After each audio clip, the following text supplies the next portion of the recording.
Trout बड़ा होकर के बहुत बड़ा राइटर बनेगा। अंकल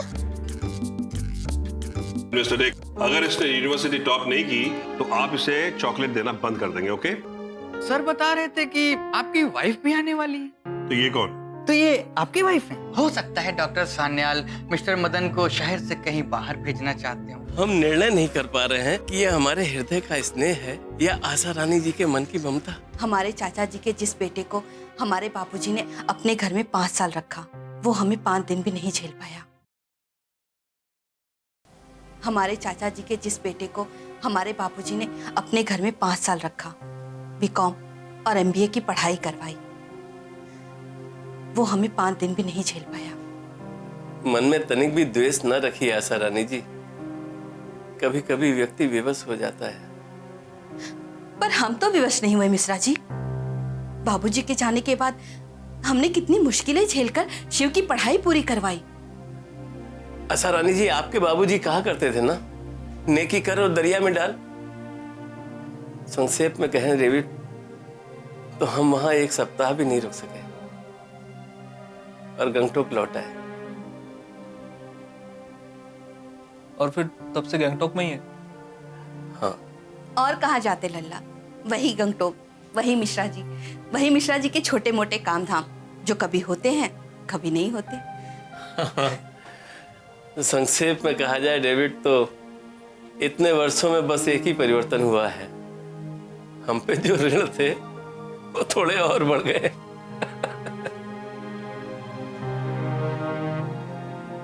आप लोगों का नामची कैसे आना हुआ? वो क्या है ना लल्ला, हमारे परिवार में से मतलब है हमारे मैके की तरफ से हमें किसी ने संदेश दिया कि हम वहां जाकर के शशि भूषण राय जी से मिल लें।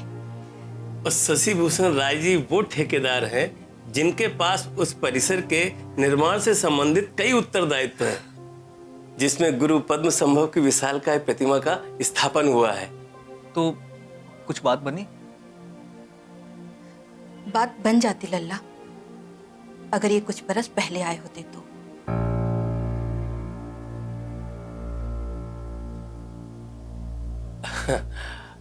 उस परिसर का निर्माण कार्य तो संपन्न हो चुका है ना। फिर भी शशि भूषण राय जी ने कहा है कि वो मिश्रा जी के लिए कोई ना कोई कार्य निकाल सकते हैं। हाँ, उन्होंने आश्वासन दिया है हमें, लेकिन कहा है उसके लिए हमें 2 चीजों की आवश्यकता है। एक कठिन परिश्रम और दूसरी निवेश के लिए पूंजी। और तुम तो जानते हो ना लल्ला कि परिश्रम में मिश्रा जी का मुकाबला कोई नहीं कर सकता। और ये भी तुम जानते हो डेविड कि पूंजी के अभाव में हमारे समकक्ष तो क्या, हमारे निकट भी कोई नहीं हो सकता। फिर भी हमने मिश्रा जी का साथ कभी नहीं छोड़ा और छोड़ेंगे भी नहीं। आशा रानी जी की प्रीत देख रहे हो डेविड? हाँ? तुम भी जब विवाह करना तो ऐसी ही सन्नारी से करना। करेंगे, जरूर करेंगे लल्ला। जब भी शादी करेंगे ना, ऐसी ही लड़की से शादी करेंगे। क्यों बिटिया? बाकी बातें घर पहुंच के करेंगे। आप अपना सामान पैक कीजिए और हमारे साथ चलिए। नहीं बिटिया, लल्ला को अपना मानती हूँ, बिटिया को अपना नहीं मानती आंटी। ऐसी बात नहीं है बेटी। वो क्या है कि हम ये होटल छोड़ के जा नहीं सकते। 3 दिन का भुगतान शेष है ना अभी तक। तो कितना पेमेंट हुआ? मैं दे देता हूँ। नहीं डेविड, तुम्हें भुगतान करने की आवश्यकता नहीं है। विशेश्वर जी भेज रहे हैं ना? हाँ? क्या जरूरत है आंटी, मैं देता हूँ ना। नहीं डेविड, देखो तुम्हें हमारी सौगंध, तुम बिल्कुल भी भुगतान नहीं करोगे।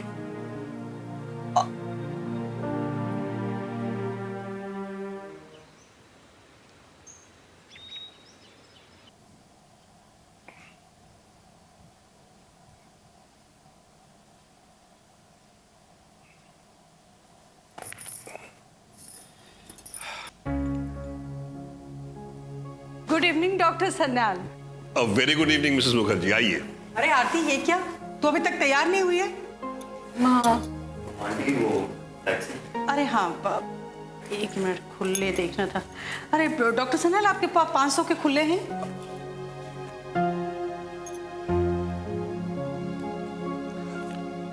$500 के खुले नहीं है आपके पास? अब शर्मिंदा मत कीजिए मिसेस मुखर्जी।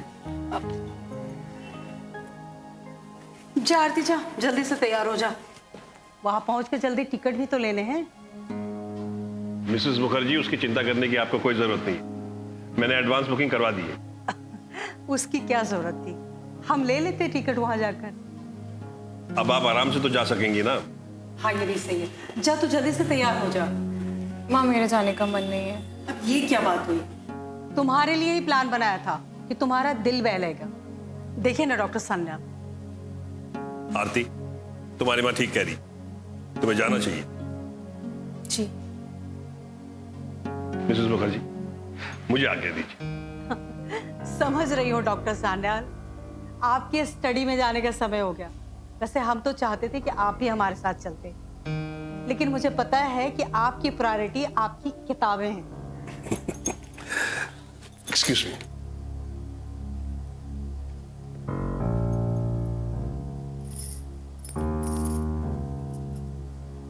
ये क्या आरती, तुम वाइफ हो, प्रोग्राम नहीं। ये क्या जूते चप्पल उठा रही हो?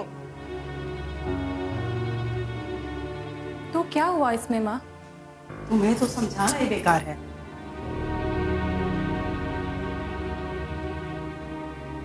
अंकल कहाँ गए? अपने बिल में किताबें लिखने। जब से होश संभाला है अंकल उसी घिसी पीटी डिक्शनरी पे काम कर रहे हैं, और इतने सालों में वो सी या डी तक ही पहुंचे हैं। मुझे तो लगता है उसे पूरा होने में 200-300 साल तो लगेंगे ही। इसीलिए मैं नहीं चाहती कि तुम्हें अपने लाइफ में सेटल होने में 60-70 साल लग जाए। डॉक्टर सन्याल के भरोसे मत रहो। खुद मिस्टर वीकफील्ड को धक्का लगाओ अपनी जॉब के लिए।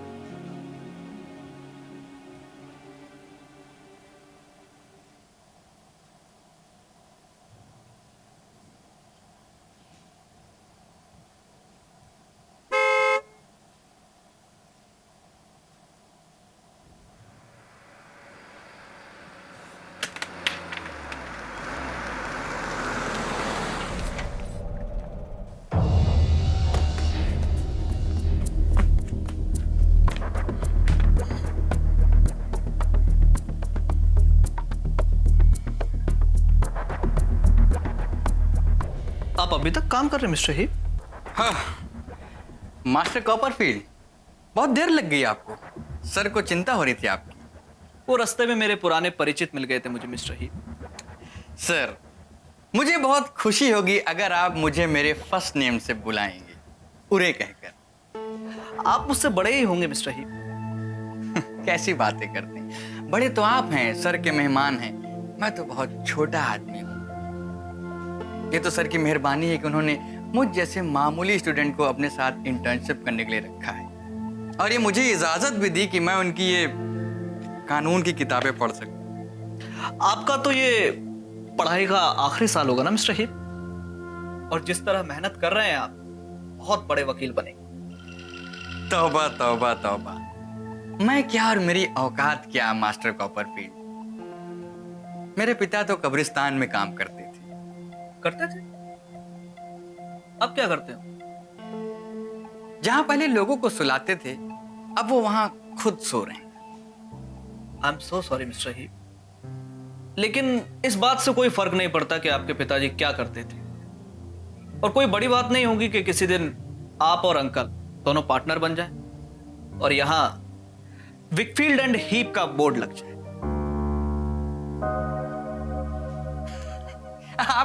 आप क्यों मेरे साथ मजाक कर रहे हैं मास्टर कॉपरफील्ड? सर बहुत बड़े वकील हैं, आप तो जानते हैं उनके बारे में। और सर तो बता रहे थे कि आपकी दादी को अपनी बड़ी बहन मानते हैं। उससे भी ज्यादा मिस्टर ही। ओह, इसीलिए तो आप इतने सालों से उनके साथ हैं और आगे भी रहेंगे। नहीं, ये मेरा पढ़ाई का आखिरी साल है और एग्जाम्स के बाद मैं यहां से चला जाऊंगा। मैं आपको बहुत मिस करूंगा। सर भी आपको बहुत मिस करेंगे। और मिस विकफील्ड, उनका तो बचपन का साथी बिछड़ जाएगा। Good night.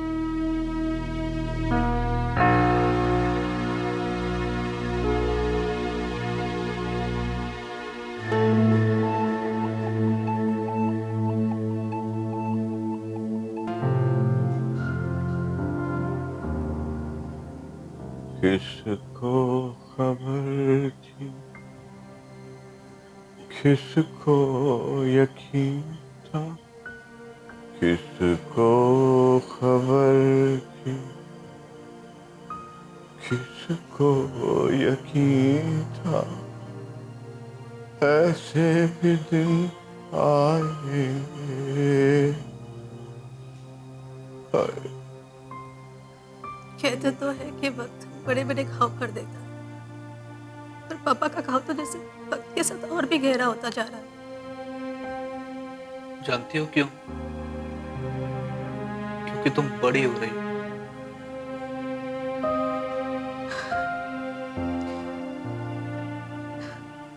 कभी कभी आधे रात को पापा मेरे कमरे के दरवाजा थोड़ा सा खोलकर मुझे देर तक देखते रहते हैं। मैं जाग रही होती हूँ पर प्रिटेंड करती हूँ कि मैं सो रही हूँ। कई बार तो मैंने उन विस्पर में मम्मा का नाम भी लेते हुए सुना।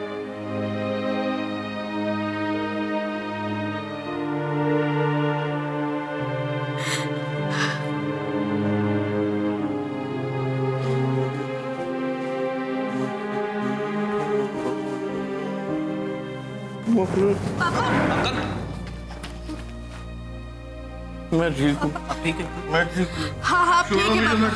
हाँ हाँ अब ठीक है पापा, चले खाना खा लीजिए। ये मुझे खाना नहीं, मुझे भूख नहीं है, मुझे सोना है। थोड़ा सा मैं, नहीं, मैं अपने कमरे में जाकर सोऊंगा। आइए। छोड़ो मुझे डेल, मैं चला जाऊँ।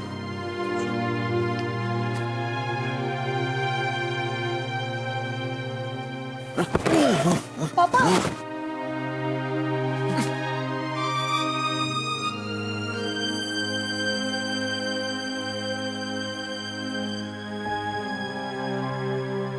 कुछ नहीं हुआ है मुझे, कुछ नहीं हुआ अंकल, आइए। कुछ नहीं हुआ है। कहाँ लेके जा रहे हो? कहीं नहीं, आइए। आराम से। अरे कुछ नहीं हुआ, कह रहा हूँ मैं। कुछ नहीं हुआ अंकल, आपको कुछ नहीं हुआ।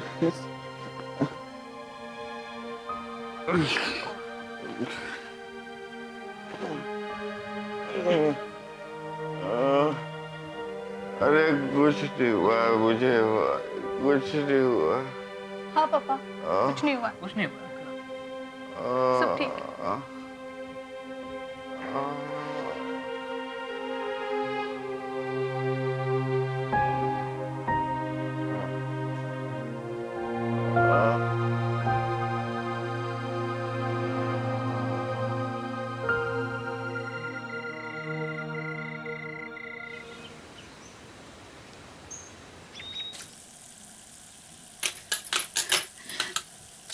अब हमें बर्तन कब तक धोने पड़ेंगे मिश्रा जी? इस बात पे निर्भर करता है आशा रानी जी की उनकी उगाई पहले होती है या हमारी शक्ति पहले समाप्त हो जाती है। आशा रानी जी! क्या हुआ मिश्रा जी? बहुत बुरा सपना देखा आशा रानी जी। जब दिन अशुभ होता है ना मिश्रा जी, तो सपने भी अशुभ होते हैं। हमें तो सारांश और व्याख्या की चिंता हो रही है। पता नहीं हमारे बच्चे किस हाल में होंगे। हमें तो ना अपने जीवन का सारांश सूझ रहा है आशा रानी जी, और व्याख्या तो हम कर ही नहीं पा रहे। अब हिम्मत मत हारिए मिश्रा जी, हम हैं ना आपके साथ, आपका साथ कभी नहीं छोड़ेंगे। आशा रानी जी,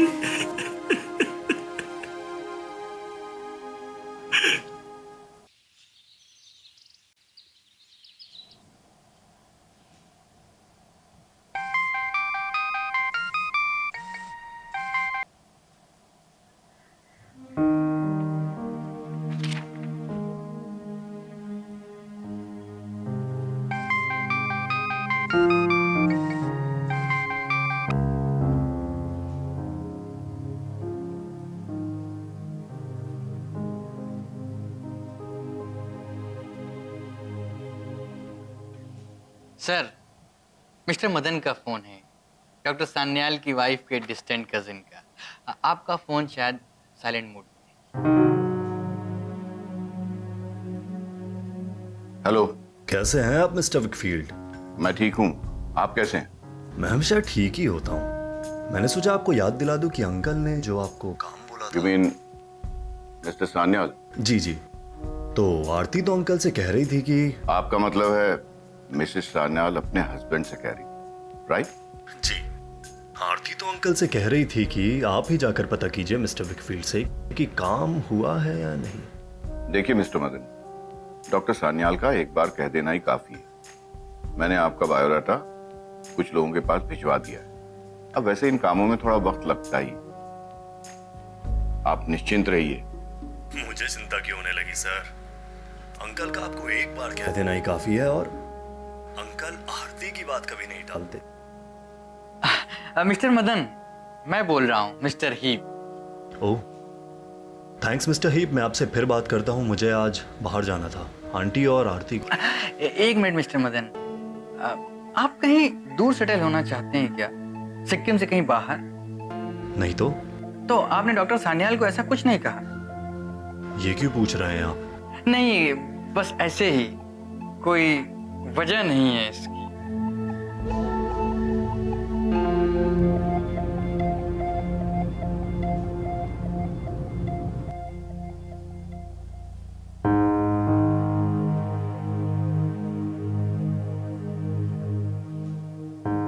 क्यों बुलाया था होटल वाले ने मिश्रा जी आपको? पैसे मांग रहे थे वो? बिल थमा दिया आपको? आपने कहा था ना उनसे कि हम भुगतान एक साथ करेंगे। बिल नहीं, पावती है। बिल तो कल ही चुका दिया गया था। आपने लल्ला को अपनी सौगंध दी थी ना? यही सोच के तो हमारा दिल भी आकुल था कि डेविड के समक्ष हमारे शब्दों का कोई अर्थ ही नहीं रहा। लेकिन फिर मुझे ज्ञात हुआ कि बिल डेविड ने नहीं चुकाया, उसके साथ जो कन्या थी उसने चुकाया। ओह, बिटिया को तो आपने अपनी सौगंध दी नहीं थी ना? बिल्कुल सही कह रही हो। डायरी में लिख लेता हूं, कभी न कभी ब्याज के साथ चुकाऊंगा। बिटिया का धन है, रख तो नहीं सकता ना अपने पास।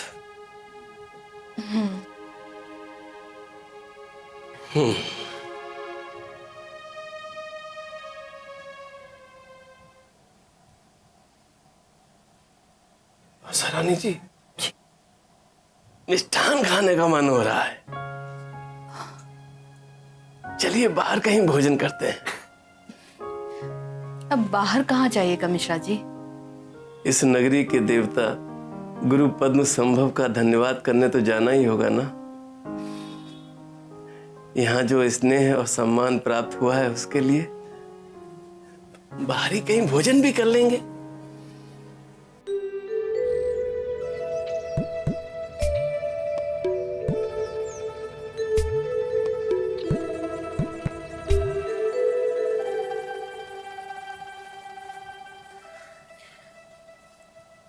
टावल थोड़ा गीला है, मैं इसे ऊपर ऊपर रख रही हूँ। घर पहुंचते ही निकाल के सुखाने डाल देना। और ये जो तुम्हारी आंखें ना, इन्हें कहाँ और कैसे सुखाओगी? जाओ, अब परेशान मत करो मुझे। दिमाग चाट गया मेरा जब से इस घर में आए हो। मम्मा, मुझे हिस्ट्री याद नहीं होती, क्या कर। मम्मा, रोजी तो मुझे इग्नोर करने लगी है। रोजी ने तो मेरा दिल तोड़ दिया है। रूबी ने तो मुझे इग्नोर कर दिया है। मम्मा, क्या करूं मम्मा? अब तो खुश हो जाओ, पीछा छूट रहा है तुम्हारा। हाँ, बहुत खुश हूँ। पहले तो तुम अकेले थे, अब तो कितने सारे दीवारें होंगी जिनसे मैं बात कर सकूं, जैसे पापा मम्मी की तस्वीर से करते रहते। ट्रॉट, टैक्सी आ गई है बेटा।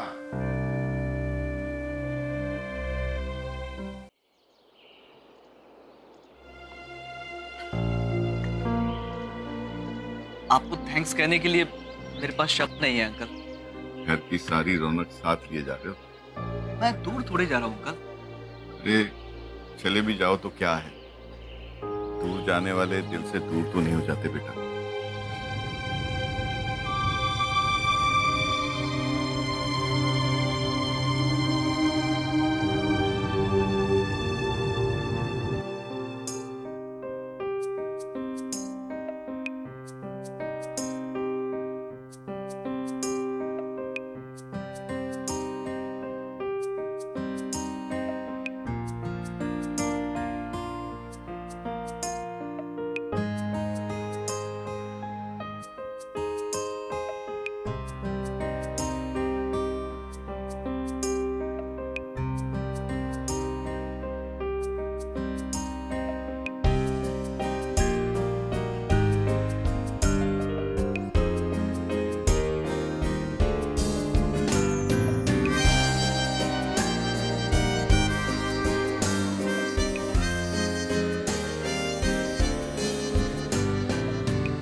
ग्रैनी,